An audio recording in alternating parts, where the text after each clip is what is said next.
next I'm going to be showing you guys how to join in the round and how to work on, these are 16-inch circulars, how to work with a small number of stitches. So this looks like it's not going to fit around here.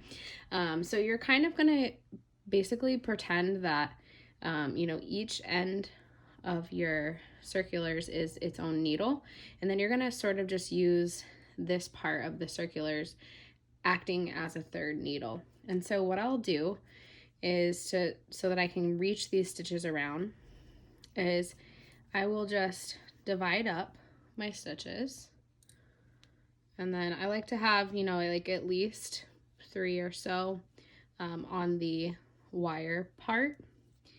And then what I'm going to do is I'm going to scrunch these down. And so now where we're at is here. So you may have seen this technique called the magic loop technique. And so this is basically how I use my circulars to work for a project that has a really small number of stitches. So this is 18 cast on. And so from here, I'm just going to start and join in the round.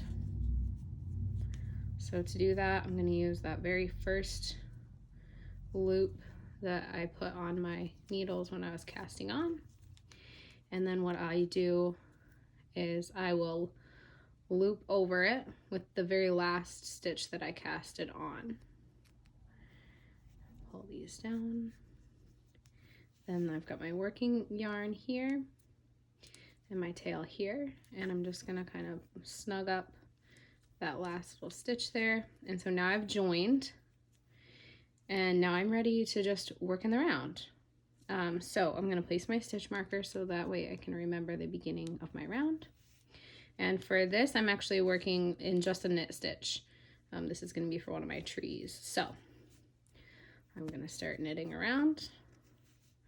And I'm basically just going to show you guys how I would go about doing this on the circulars here. So I'm just knitting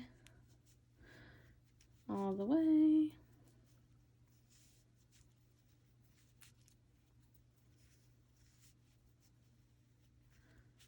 And then you can leave one stitch on the left, or you can go ahead and just knit that one. I find that sometimes it's really hard to get the needles to bend the right way, especially on the very first round. So what I'll do at this point, instead of knitting that one, is I'll just back up a little here. And so now what I'm going to do is I'm going to slide these stitches down. People always ask me about this, and I say just scrunch the stitches. So just kind of scrunching them over.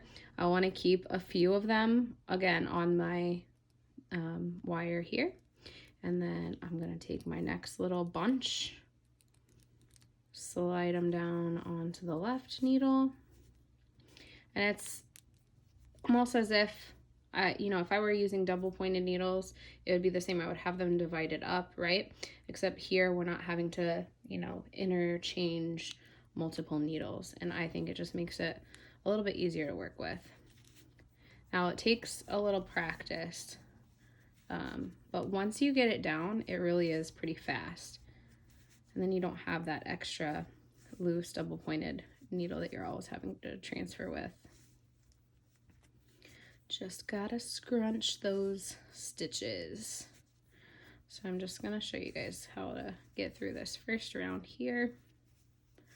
So I'm just knitting. Again, I think it's easier to just go ahead and back up. And then so I'll pull this guy through,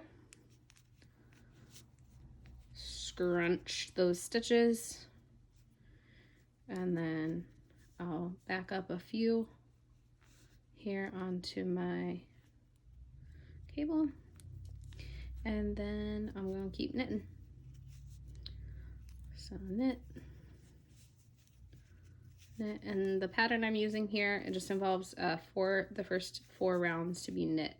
So I'm gonna keep going, and even though I have my stitch marker here, I'm just gonna continue until I get through whatever stitches are left on the left, and then I'm going to just continue going. So sometimes you might want to make sure that you're going to end you know, where your round ends. Whoops, lost my cat ears.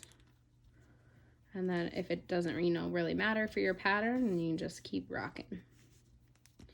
So I would just continue like this all the way. See, once you get through the first round, and you have like a little bit more length to your piece, especially through like the first couple of rounds, this makes it a lot easier. So again, I'm gonna pull this through, scrunch, and then I'm gonna pull a few stitches down, and now I'm ready to just keep going. So like I said, a little bit of practice maybe, but I think once you get the hang of it, it's pretty easy. I do the majority of my smaller projects on my circulars, and I really just reserve double points for like very, very small. Even once I get to the top of, you know, some of my little trees and I've got like 10 stitches or less, I will still do this. I will still use my circulars and just scrunch those stitches. I'm gonna finish up this round for you guys to see. So one more time here, pulling this guy through, slide those stitches down, put a few on my cable, and then go.